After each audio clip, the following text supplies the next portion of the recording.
Hey, salut la communauté. Alors ce soir, petite vidéo d'éducation financière. Comme vous avez vu, la vidéo s'appelle comment ou pourquoi gérer ses dépenses. Alors, c'est pas compliqué. Pourquoi j'ai voulu faire cette vidéo? Tout simplement parce que en fait, je vous parle de plusieurs moyens d'investir, hein, comme vous pouvez voir sur ma chaîne, la bourse, la crypto, les play to earn, etc., etc. Mais en fait, je me suis rendu compte que je ne vous avais jamais dit le point de départ de tout ça. Le point de départ, c'est de savoir gérer ses dépenses. Voilà. Je sais qu'on n'aime pas rentrer dans la comptabilité ou voir ses comptes bancaires, mais il faut s'y mettre. Gérer ses dépenses, je vous ai sorti un site web, vous marquez pourquoi gérer ses dépenses sur Internet, vous allez voir tous les bienfaits. La phrase que je voulais vous montrer, c'est ça. C'est savoir gérer ses dépenses, c'est savoir optimiser ses dépenses pour faire des économies et ainsi maîtriser son épargne. Quand ils disent maîtriser son épargne, moi je dirais même créer son épargne de précaution. C'est-à-dire que, par exemple, vous allez faire des économies, ça va vous permettre on va dire, de gagner de l'argent, et cet argent, vous allez le mettre de côté, d'abord pour répondre aux aléas de la vie qui peuvent vous tomber dessus, ça va vous sécuriser, vous protéger, vous allez vous sentir mieux dans votre tête, mais aussi développer d'autres sources de revenus complémentaires en investissant par exemple dans la bourse, etc., en prenant une petite partie de cette épargne de précaution. Donc savoir gérer ses dépenses, ça va vous permettre d'épargner, de construire votre épargne de précaution et ainsi pouvoir, par exemple, construire un patrimoine immobilier en allant chercher un emprunt à la banque, gagner des revenus complémentaires, comme je vous l'ai dit, en investissant dans la bourse, dans la crypto. Vous allez pouvoir aussi épargner tout simplement pour vous faire des petits plaisirs. Moi, par exemple, j'aime bien voyager, donc je mets de l'argent chaque mois grâce à l'application Yield qui me permet de me faire un voyage ou deux par an à l'étranger. Enfin voilà, vous allez pouvoir faire profiter vos proches, etc., etc. Donc en gros, le but du jeu, c'est de d'abord savoir gérer ses dépenses. Et pour savoir gérer ses dépenses, je vais vous expliquer un petit peu les choses. Pourquoi il est primordial de savoir gérer ses dépenses? Tout simplement parce que à l'heure actuelle, on voit beaucoup de gens dire qu'ils n'arrivent pas à joindre les deux bouts, que c'est compliqué, que c'est difficile. Le fait de gérer ses dépenses, c'est reprendre la main sur ce qu'on dépense tous les jours. Il va falloir prendre votre relevé de compte et rentrer tout ça dans un fichier, un tableur, pour savoir les endroits où vous pouvez faire des économies, les abonnements que vous payez trop cher. Et ça va vous permettre, cette gymnastique va vous permettre, mois après mois, de redéfinir vos priorités, voire même changer radicalement votre manière de vivre pour arriver à retrouver de la sérénité et surtout à retrouver de la sérénité en créant cette épargne de précaution qui va vous permettre de vous protéger des aléas de la vie en premier lieu. Donc, pourquoi gérer ses dépenses? Alors, comment gérer ses dépenses, pardon, c'est d'abord prendre du temps à réfléchir sur soi. Je m'explique, c'est ce qu'on vous entendez des fois sur Internet, c'est définir son pourquoi. Donc, pour faire ça, il va falloir que vous arrêtez 2 secondes et vous prenez le temps de réfléchir à votre situation personnelle.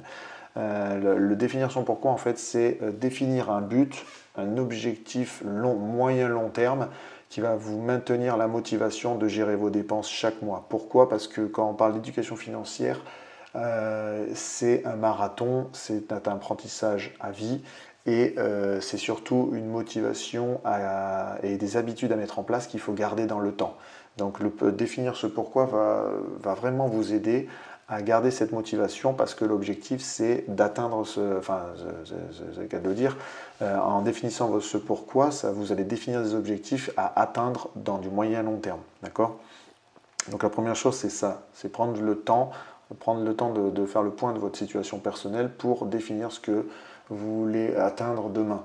Moi, pour vous prendre mon exemple, mon pourquoi c'était gagner du temps, c'est toujours, me libérer du temps afin de le passer avec ma famille et mes proches, Voilà, et tant qu'à faire en subvenant à leurs besoins. Voilà, donc moi, c'est ça mon pourquoi. Qu'est-ce que derrière, j'en ai fait les objectifs qui ont été de rechercher des sources complémentaires et de me libérer du temps. Donc à travers ma chaîne notamment, je vous livre un peu mon expérience et les choses que j'utilise pour atteindre ce pourquoi.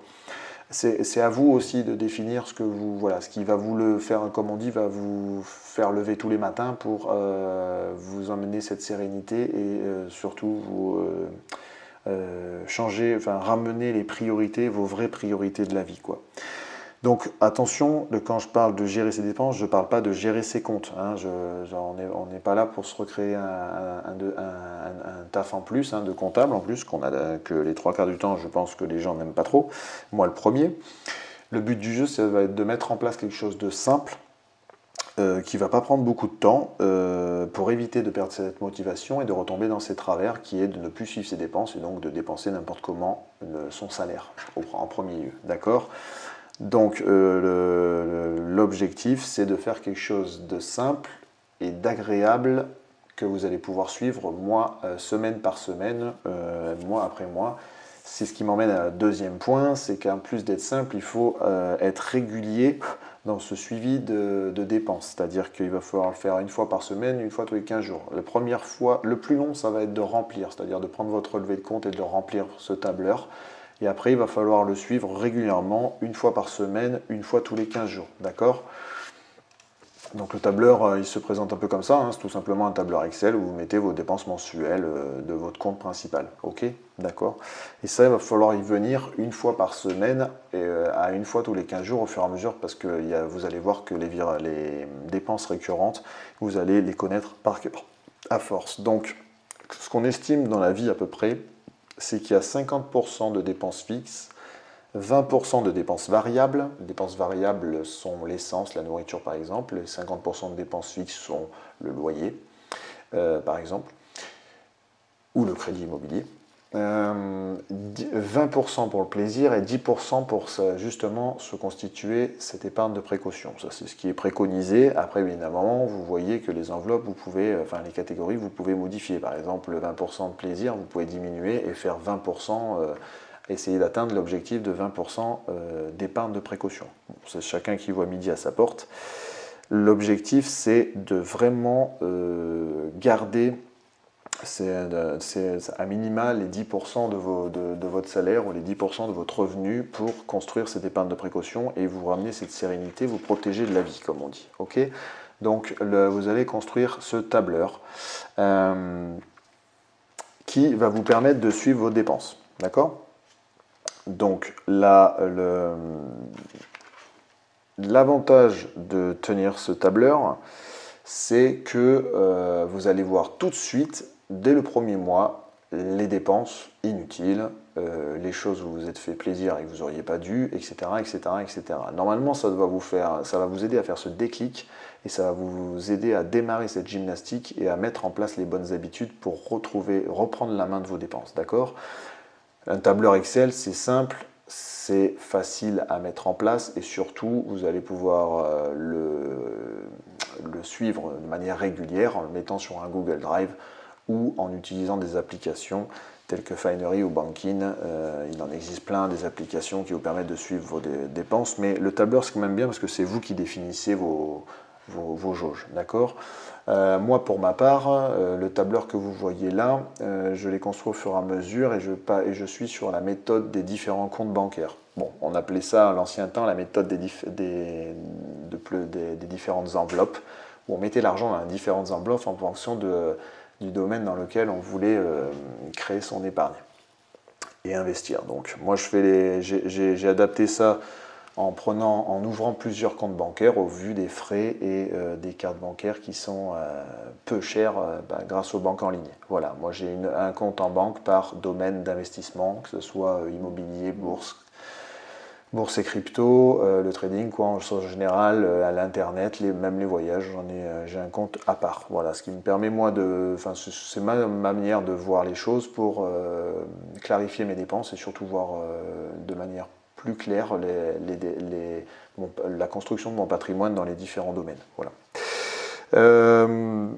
Ça tombe bien parce qu'en fait, si vous cliquez dans le lien dans la description, ce tableur, je vous le partage. Vous allez pouvoir le télécharger, le modifier à votre guise. Alors, je vais vous faire une petite présentation succincte parce que avec ce tableur, je vous ai fait une formation avec plusieurs vidéos. Vous allez suivre les vidéos, elles vont vous aider à mettre en place ce tableur parce que quand on vous propose des tableurs, souvent on met un état d'esprit et une manière de voir ses finances.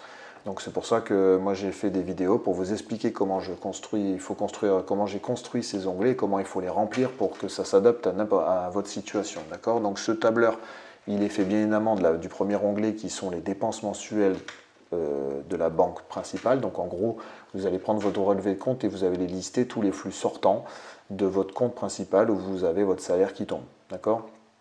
À partir de là, ça va vous donner, vous allez marquer votre salaire bien évidemment, et là ça va vous donner un reste à vivre. Avec ce reste à vivre, en fait, c'est au départ du coup, c'est votre épargne de précaution. C'est ce que vous allez mettre le mois d'après sur le livret A ou un LDDS pour faire votre épargne de précaution. Et ainsi de suite, et ainsi de suite. Et cette épargne de précaution, après, vous allez prendre une partie pour construire donc votre patrimoine, et c'est là où vous allez passer dans l'onglet suivi d'épargne, où là vous allez marquer les différents moyens de créer votre patrimoine, que ce soit la bourse, la crypto, les assurances vie, PEA. Et comme on est des bons français, j'ai mis aussi un onglet IMO parce que, bien évidemment, souvent on aime bien la pierre en France, donc souvent on a tendance à vouloir acheter un bien immobilier durant sa vie. Donc je vous ai fait un petit onglet où j'ai mis un peu les dépenses. Là c'est le cas d'un bien locatif par exemple. Là pour le coup c'est un bien IMO avec les dépenses si on fait de la location courte durée. Voilà, pardon, je cherchais le mot. Donc voilà les trois onglets que je vous ai fait des vidéos dessus. Le dernier, segmentation, c'est le tableau qui va se remplir normalement à peu près tout seul, en grande partie tout seul, en remplissant les autres onglets. Mais c'est celui qui va vous permettre de faire cette technique que je fais. Moi, c'est la technique des multiples comptes bancaires, enfin de tenir plusieurs comptes bancaires. Et de chaque compte, vous voyez, j'ai mis des domaines là, en fonction du domaine dans lequel le compte est utilisé. Et cet onglet va surtout vous servir pour définir, voyez, les virements automatiques que vous allez faire depuis votre compte principal pour investir dans les différents domaines sur les différents comptes bancaires. En gros, ce fichier-là, il est fait pour vous obliger à vous payer en premier. C'est une philosophie que vous entendez beaucoup sur Internet. Se payer en premier, c'est pas compliqué en fait dans les faits. C'est quand vous touchez votre salaire, vous faites la première semaine ces virements automatiques vers les différents comptes bancaires pour construire votre patrimoine. Voilà. Donc je vous ai fait une vidéo pour vous expliquer tout ça, ne vous en faites pas. Vous cliquez dans le lien qui est dans la description et vous allez suivre cette petite formation. Voilà, c'était la petite vidéo d'éducation financière sur comment gérer ses dépenses, parce qu'en fait, il y a un point de départ pour construire son patrimoine. Le point de départ, c'est de savoir gérer ses dépenses et reprendre en main ses dépenses au quotidien pour, comme je vous l'ai dit au début de la vidéo, gagner en sérénité, pallier aux aléas de la vie et épargner de manière à gagner des revenus complémentaires, passifs ou pas. Mais en tout cas pouvoir accéder à tout ce que je vous présente ensuite aux différents moyens d'investissement que je vous présente sur ma chaîne. Je vous remercie d'avoir suivi cette vidéo et je vous dis à une prochaine fois. Ciao, ciao!